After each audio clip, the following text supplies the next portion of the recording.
কি নিয়েছে কিনা? একটা কমপ্লেন করার ছিল। যার সাথে হয়েছে অন্যায়গুলো, দিনের পর দিন একটা ছেলে ওকে ইউজ করেছে, ওকে বিয়ের প্রতিশ্রুতি দিয়েছে, বিয়ে করেনি।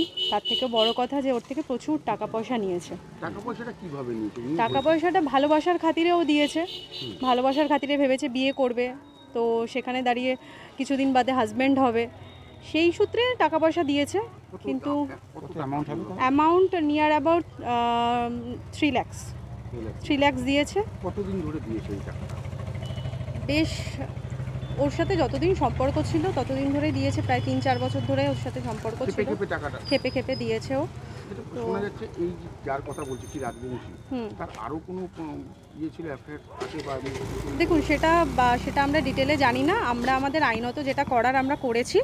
এখন প্রশাসন থেকে যা ব্যবস্থা নেওয়ার নেবে, তো আমরা আশা রাখছি যে ও মেয়েটা বিচার পাবে। না, শোনা যাচ্ছে যে এরমভাবে অনেক মেয়ে এসে বিয়ে প্রতিশ্রুতি দিয়ে সহবাস করার অভিযোগ নাকি রয়েছে।